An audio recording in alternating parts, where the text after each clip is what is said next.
it. Here is Chapter 1, Section 2, lecture on video for those of you that might have missed lecture or are remote.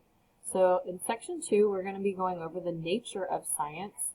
And the main idea in this section is to know that science is the process based on inquiry that seeks to develop explanations. So, our vocabulary list. Not as long this time, so look out for those words. And our objectives for this lesson, or what you'll learn, is to learn the characteristics of science, how to distinguish science from pseudoscience, and then the importance of scientific literacy. So what is science? So science is a body of knowledge based on the study of nature. So all branches of science are based on observations that we've had of nature.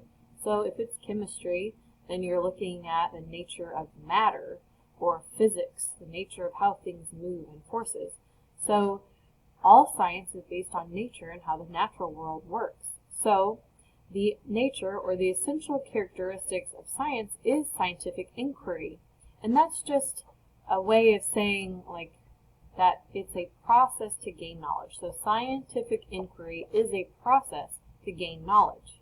Now this is creative and it's rooted in unbiased observations and experimentation. And when we say unbiased, meaning that the evidence that's presented shouldn't try to prove an agenda in any way, it's just we're gathering data for the sake of gaining knowledge about that. So, two things to consider when we're talking about science is the difference between scientific theory and scientific law. So they are both similar in some ways, and then they're very different in other ways.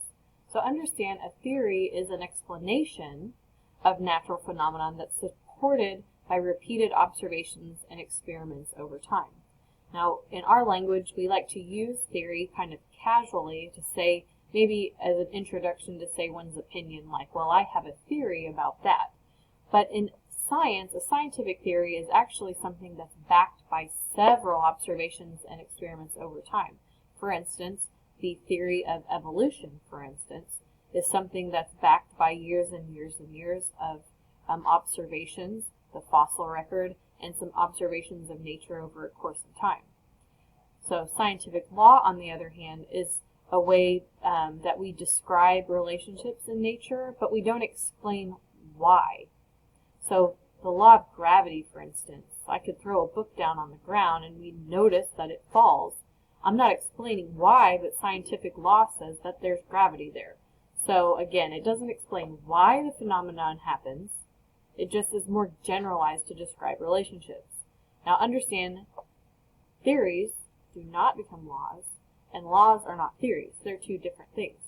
But both are considered scientific truth because they're based on tested hypotheses and experiments and observations. Okay? Next. So here's a Venn diagram. This is also in your notes too. So again, how they're very different. Theory is explaining why natural phenomenon happens.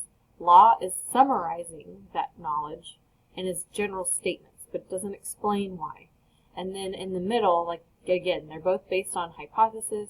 They both can be used to make predictions, and both can be revised. So that's something that's actually very interesting. So as we gain more information, maybe new evidence, as we'll understand the nature of science, both scientific theories and laws can be changed if there's new evidence to disprove those. So both are flexible and can be changed if we find new evidence that supports that. So next is, so if that's the beginning of understanding what science is, what is pseudoscience? So again, we have these big words that we use in science, but again, a lot of things we can just break down. So the word pseudo means false, and that can be used in different words too, but it means fake or false. So false science is areas of study that might imitate science. So they both try to describe relationships in nature, but they're not supported by science-based evidence. Some of those examples are astrology, horoscopes, psychic reading, those types of things that aren't really backed by true science. So another characteristic of science is that science is about making observations and then drawing conclusions from those. Next time we'll talk about the scientific method, which goes into a little bit more about that. But scientists will choose subjects to study and then decide what type of data they want to collect to answer that question. Then they'll analyze that data so they'll be able to draw conclusions from it. A second characteristic of science is that science expands knowledge. So scientific explanation combines what's already known with evidence with additional observations and experiments. And this is driven by the search for new knowledge, and it's constantly reevaluating what is known. Pseudosciences, on the other hand, are more driven by cultural or commercial goals, so new questions and additional research are not always welcomed. Our third characteristic of science is that science challenges accepted theories. So scientists welcome debate about one another's ideas, and then science also advances by accommodating new information as it's discovered. For instance, if we look at these diagrams for a minute, now it was long thought that bats had traits that were more similar to mammals than birds. And that makes sense because as mammals, they have hair or have live birth as opposed to having eggs that birds do. So this accepted theory was challenged, so further investigation was made. Now if we look at the comparative anatomy structures here in the picture, we can see, a big challenge was like that bats fly. So how could they be related to mammals if they fly? But in further research, we can look at the structure of the bones in each arm of these animals, on humans. But if we notice the human, so we have the single humerus bone, and we have a pair of two bones.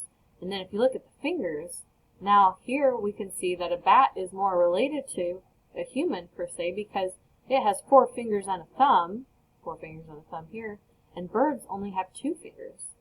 So this is yet another way that this was challenged, but it was something that was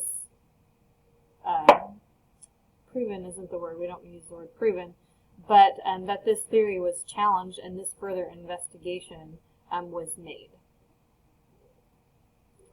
So our fourth characteristic is that science questions results. So in science, observations or data that are not consistent with current scientific understanding are of interest. And it's interesting, we should investigate more about that. These inconsistencies often lead to further investigations. If it's a pseudoscience, then inconsistencies are often discarded or ignored. Our fifth characteristic, that science tests claims.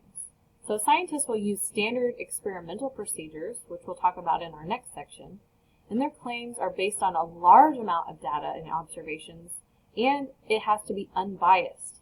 So they're obtained from unbiased investigations and carefully controlled experimentation. Pseudoscientists, on the other hand, make claims that generally cannot be tested or maybe are a mixture of fact and opinion, but not true science.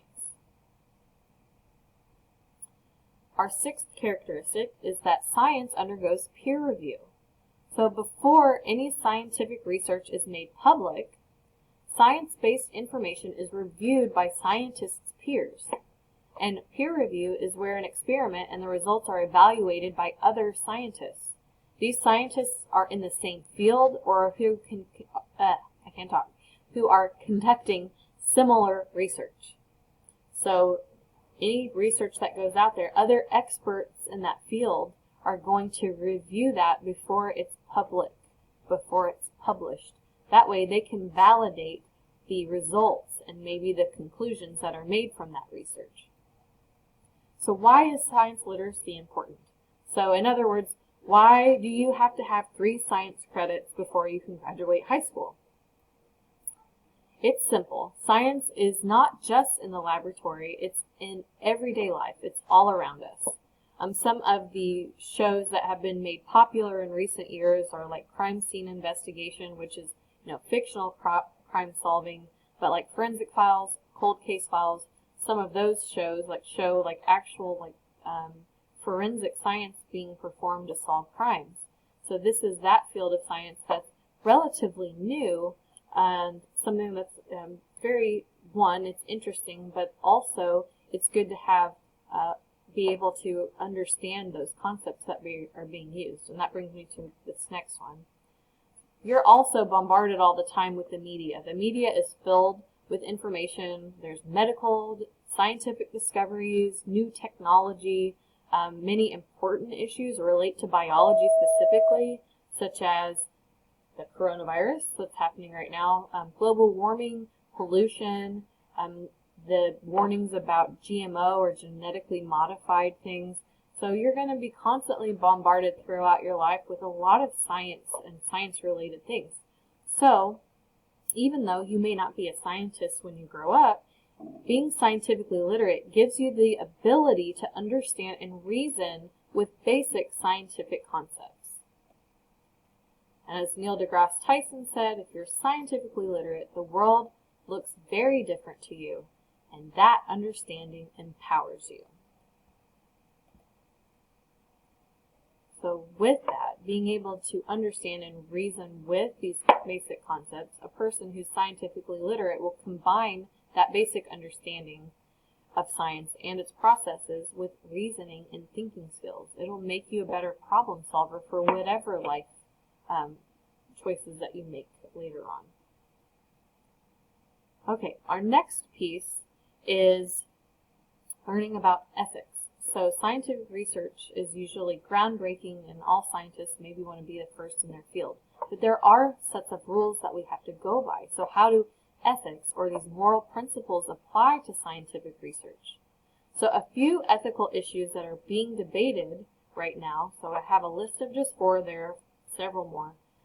But cloning is one of the hot topics, and this is where we are making genetically identical organisms by manipulating the cells.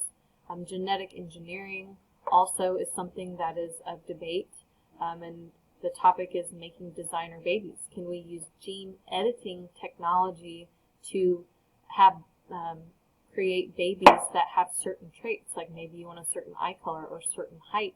Can we make babies that will grow up to be like those things? So those are for debate right now. Cryogenics is another one, so freezing the dead in hopes that we can revive that person in the future, or euthanasia, permitting a person's death for reasons of mercy if they have a terminal illness. So there's several things out there that are still up for debate because they violate some moral principles. And I'm not going to play this through the video here. You guys have the link to this on the slides, but you can watch this clip from CNN of a scientist in China that actually did create, and I guess successfully create might be not the word to use right now because we don't know. This is something that happened actually just last year of a scientist that genetically modified 2 baby girls. So I'll let you guys watch that segment from that and then think about that. And this concludes our video, and so you should be good to be and set up to be doing the homework this time. So thanks for listening. Hope you have a great day. Bye.